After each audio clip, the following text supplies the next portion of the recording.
लग्नानंतर होईलच प्रेम या मालिकेच्या 5 जानेवारीच्या प्रोमोच्या सुरुवातीला आपण पाहतो की जीवा पूर्णपणे भांबावलेल्या अवस्थेत आहे. तो एकटाच स्वतःशी काहीतरी बोलत असतो. हे दृश्य पाहून गॅलरीत उभी असलेली शारदा, नंदिनीची आई, चिंतित पडते. ती नंदिनीला समजावत म्हणते, "अगं नंदिनी, त्यांना तुझा भास होतोय. तू इथेच आहेस असं समजून ते स्वतःशीच वेड्यासारखे बोलतायत. असं जर सुरू राहिलं तर त्यांच्या मानसिक स्वास्थ्यावर परिणाम होईल गं." आईचे हे बोलणे ऐकून नंदिनीच्या मनात धडकी भरते आणि ती जीवाच्या अवस्थेबद्दल काळजीत पडते.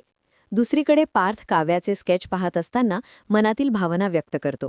तो ठामपणे म्हणतो की जे काही घडलंय त्यावरून तुम्हाला कुणीही काहीही बोललेलं मला मुळीच आवडणार नाही. पार्थचा हा आधार काव्यासाठी महत्त्वाचा ठरणार आहे. मात्र दुसरीकडे वसुंधरा आणि रम्या जीवा आणि काव्या यांच्या अफेअरचे पुरावे समोर घेऊन बसले आहेत. वसुंधरा मनात साशंक आहे.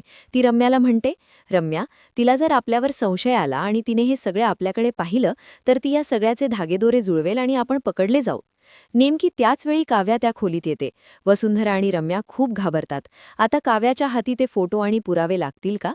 वसुंधराचा हा डाव ती उधळवून लावणार का? हे पाहणे रंजक ठरेल. काव्याला वसुंधरा आणि रम्याचा प्लान कळेल की पुन्हा एकदा तिची दिशाभूल केली जाईल? हे जाणून घेण्यासाठी पाहत रहा लग्नानंतर होईलच प्रेम. भेटूया पुढील भागात. तोपर्यंत नमस्कार.